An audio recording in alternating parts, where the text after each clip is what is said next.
बातचीत करते हैं केवाईसी बाद हमने कहा था कि नेशनल एल्यूमिनियम कंपनी यानी नैल्को से बातचीत करेंगे नतीजों पर, साथ ही आगे के प्लान्स पर। कंपनी के तिमाही नतीजे में मुनाफा 84% उछाल के साथ बढ़ा है, वहीं आमदनी में फ्लैट या 1-1.5% की हल्की बढ़त दर्ज की। ऑपरेशनल नंबर बहुत अच्छे थे। एबिटा 466 करोड़ 66% बढ़कर 773 करोड़ पे पहुंच गया है और मार्जिन में क्वार्टर ऑन क्वार्टर और ईयरली सिग्निफिकेंट इंप्रूवमेंट देखने को मिला है। बातचीत करते हैं कंपनी के सीएमडी श्रीधर पात्रा जी से। पात्रा सर, बहुत बहुत स्वागत है आपका सीएनबीसी आवाज़ पर। नमस्कार सर जी। पात्रा सर, हम लोगों ने देखा कि दिसंबर क्वार्टर में साल दर साल देखें तो रेवेन्यू आपका फ्लैट सा है, लेकिन मार्जिन में बहुत ज़बरदस्त इम्प्रूवमेंट है। दिसंबर क्वार्टर पिछले साल के से मिलाएं अगर हम तो 14 के सामने 23% और क्वार्टरली भी 13 से बढ़ के 23%। ये इतना ज़बरदस्त जो इम्प्रूवमेंट देखने को मिल रहा सर मार्जिन में, ये कैसे हुआ, क्या रीजंस थे इसके? देखिए, इसमें दो रीजन है।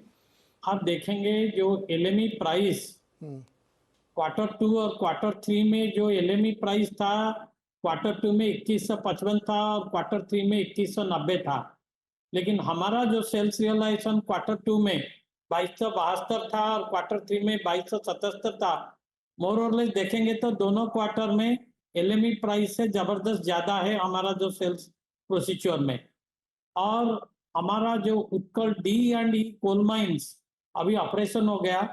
अब जो भी माइंस लीजिए, कॉन्सेप्ट टू कमीशनिंग जो डेवलपमेंट करने के लिए लगभग 15 से 18 महीना लगता है, लेकिन हम 6-7 महीना में हमारी उत्कल डी खादान से हम कोल एक्सट्रैक्ट करके कैप्टिव कंजप्शन के लिए ले आए। सो जो कोल कैप्टिव कॉस्ट और जो कोल हम लिंकेज ब्रिज लिंकेज ऑप्शन में लेते हैं, इसमें ज्यादा अंतर है। तो ये हमारा बॉटम लाइन को काफी ऐड किया हुआ है, इसीलिए वो जो मार्जिन दिखाई देता है अभी, ये लॉन्ग टर्म में भी आएगा, क्योंकि इस साल हम 2 मिलियन टन का प्राविधान रखा है और अगला साल 4 मिलियन टन का प्राविधान रखा है हमारा उत्कल डी और ये हमारा ओन खादान से लाने के लिए। तो ये और भी बढ़ेगा आगे। तो अगले साल आप करें 4 मिलियन लाएंगे। अभी टोटल जो आप कंज्यूम कर रहे हैं उसमें कैप्टिव कोल कितना यूज कर रहे हैं आप? देखिए, इस साल का जो ओरिजिनली प्रोविजन था ये 0.5 मिलियन के टन की था। अभी उसको रैंप अप करके हम 2 मिलियन टन कर दिया। साल भर कम से कम 6.8 मिलियन टन का कोल की आवश्यकता है, लेकिन अभी हमारा माइंस को रैंप अप करके 2 मिलियन तक हम कंज्यूम करेंगे। ओके, तो 2 मिलियन तक ही करेंगे ना सर आप? तो इसको परसेंटेज टर्म में देखें तो करीब 25% के आसपास। परसेंटेज वाइज देखेंगे तो 68 लाख का 20 लाख लगभग 1/3 हो रहा है। हाँ। क्योंकि एक माइंस को आप इमीडिएटली कैप्टिव माइंस को जो पीक रेटेड प्रोडक्शन अचीव नहीं कर पाएंगे, 4 से 5 साल लगता है।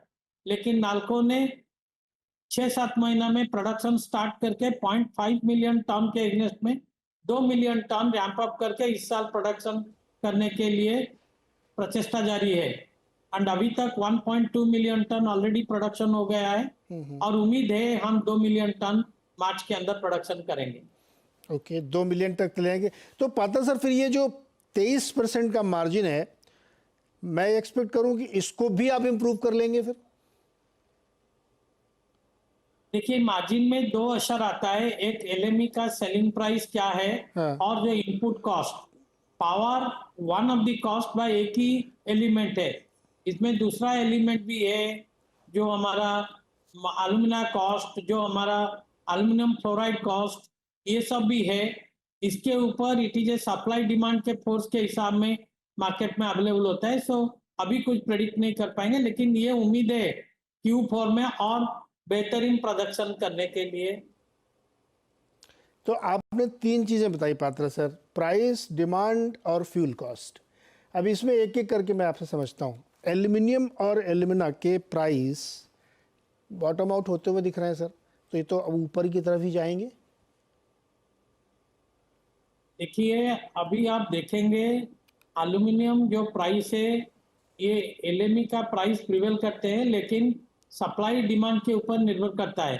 आप 5 साल का डाटा देखेंगे तो प्रोडक्शन और कंजप्शन में 21-22, 20-21 और 22-23 ये तीनों साल में प्रोडक्शन उत्पादन और जो डिमांड कंजम्पशन एक ही जैसे रहा, खूब कम अंतर था। मैं आपको स्टैटिस्टिक्स बता रहा हूँ। 20-21 में 67 मिलियन टन की अक्रॉस द ग्लोब प्रोडक्शन हुआ है, जबकि डिमांड था 68.96। डिमांड थोड़ा ज्यादा था। 22 में आप देखेंगे तो 68.84 lakh million ton across the globe production हुआ है, लेकिन डिमांड 69.26। वो जो डिमांड सप्लाई गैप और भी कम हो गया।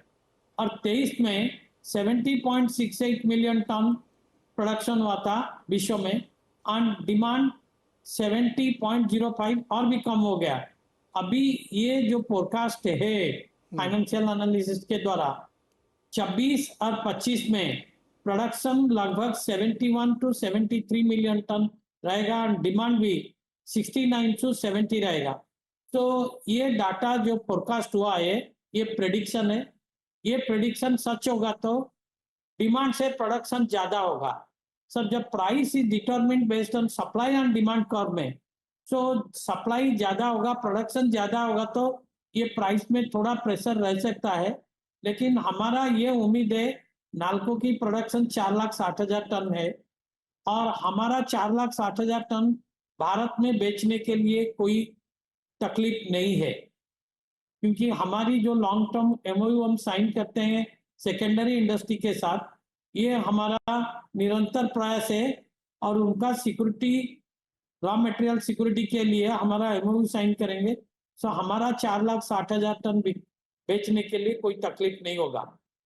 सो ये वर्ल्ड वाइड जो सुझाव मिलता है, अभी प्रेडिक्शन मिलता है, इससे हम बेहतरीन प्रदर्शन करेंगे। श्रीधर सर, बहुत ही इंटरेस्टिंग डेटा आपने रखा कि धीरे धीरे अब 24-25 में हम लोग जब 25-26 में जाएंगे तो प्रोडक्शन ज़्यादा हो जाएगा डिमांड के सामने। लेकिन आप कह रहे हैं कि आपका चूंकि घरेलू माल बेच लेते हैं घरेलू मार्केट में, इसलिए आपको बहुत फ़र्क नहीं पड़ेगा। लेकिन सर, इंटरनेशनली तो प्राइस अगर इतने सप्रेस होंगे, अगर प्रोडक्शन ज़्यादा हो रहा है तो वॉलेटिलिटी बढ़ेगी, तो असर तो आपके ऊपर आएगा सर थोड़ा बहुत। देखिए, एलएमई से मैं पहले भी बता दिया, हमारी जो सेल्स रियलाइजेशन एलएमई से लगभग $100 से ज्यादा है। ये जब इंटरनेशनल प्रेशर व दबाव जो इम्पैक्ट आएगा, ये तो सब इंडस्ट्री के लिए आएगा, हमारा लिए नहीं, सब इंडस्ट्री के लिए आएगा, सेक्टर के लिए आएगा। लेकिन मेरा कहने का मतलब ये है, भारत में एल्यूमिनियम का डिमांड इंटरनेशनल डिमांड से ज्यादा है, तो हम भारत में बेचने के लिए कोई हमारा प्रॉब्लम नहीं है, क्योंकि हमारा जो प्राइस इंपोर्ट करेंगे, ट्रांसपोर्टेशन, लॉजिस्टिक, ये सब जोड़ने के बाद हमारा प्राइस इससे बेहतरीन रहेगा। तो हमारे ऊपर असर इतना नहीं होगा, ये उम्मीद है।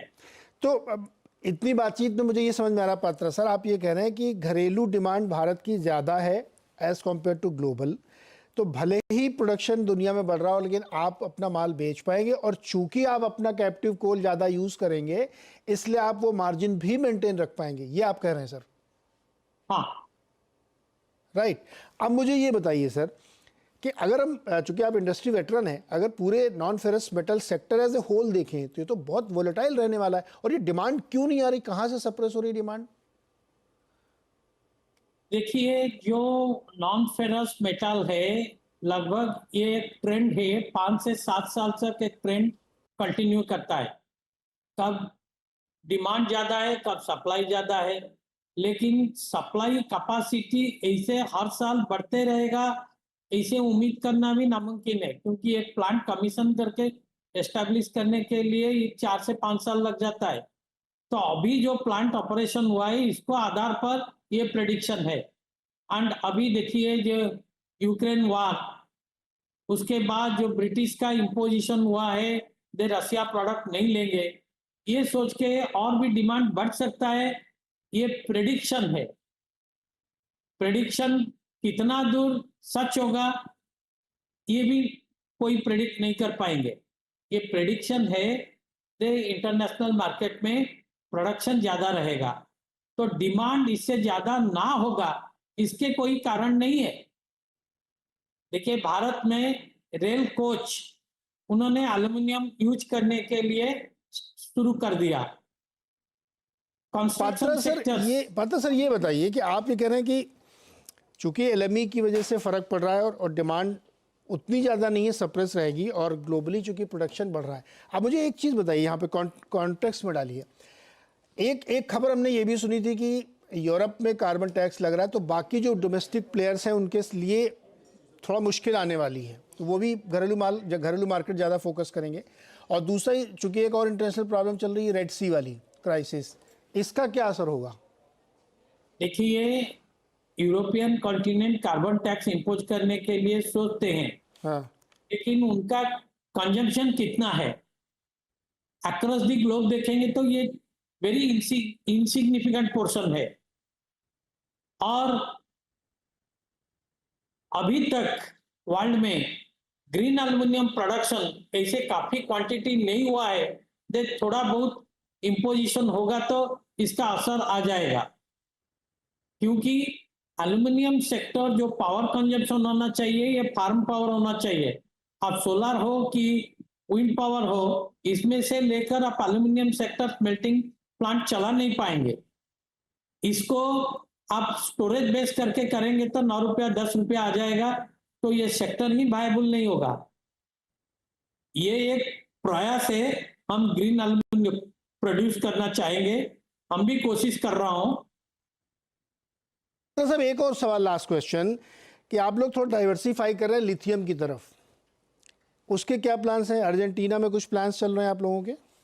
देखिए काबिल एक सेपरेट कंपनी फॉर्म हुआ है और खान मंत्रालय की तीनों CPSE NALCO, HCL, MECL promoting partner है। नाल्को की शेयर 40% है। अभी रिसेंटली हम अर्जेंटीना में काटामार्का स्टेट का एक स्टेट ओन कंपनी कामेन के साथ एग्रीमेंट साइन किया है। 5 ब्लॉक हमको मिला है, अभी एक्सप्लोरेशन करना है। एक्सप्लोरेशन के लिए 2 साल की टाइम है और इसमें 200 से लगभग 200-220 करोड़ की इन्वेस्टमेंट करने के लिए अप्रूवल भी दिया गया है। और ये जो हम खुद भी गए थे, ये जो साइट हमको अर्जेंटीना में मिला है ये काफी अच्छा साइट है और एक्सप्लोरेशन के बाद एक्सट्रैक्शन होगा तो हम देश को लिथियम लाएंगे, देश को आत्मनिर्भर बनाने के लिए और मिनरल सिक्योरिटी के लिए। उसके बाद बॉटम लाइन और भी बढ़ जाएगा, इसमें कोई दुविधा नहीं है। ओके, तो ये डाइवर्सिफिकेशन का भी फ़ायदा मिलेगा। काबिल नाम की एक इंस्टीट्यूशन बनाएगी जो इसको एग्जीक्यूट करेगी, जिसमें एक पार्ट नाल्को भी है। बहुत बहुत शुक्रिया सर हमारे साथ जुड़ने के लिए। पात्रा सर ने स्पष्ट किया है कि दुनिया में भले ही प्रोडक्शन बढ़े, लेकिन डोमेस्टिक डिमांड इनके लिए सफिशिएंट होगी अपना माल बेचने के लिए। साथ ही कैप्टिव कोल का मैक्सिमम यूज़ करेंगे, इस वजह से ये जो मार्जिन अभी 23% क्या है, ये आने वाले सालों में भी ये मेंटेन कर पाएंगे। नाल्को 161 रुपये 25 पैसे इस वक्त ट्रेड कर रहा है। छोटा सा ब्रेक के बाद मार्केट अपडेट। बता दें कि मनी कंट्रोल पर दिए गए विचार एक्सपर्ट्स के अपने निजी विचार होते हैं। वेबसाइट या मैनेजमेंट इसके लिए उत्तरदायी नहीं है। यूजर्स को मनी कंट्रोल की सलाह है कि कोई भी निवेश निर्णय लेने से पहले सर्टिफाइड एक्सपर्ट की सलाह लें।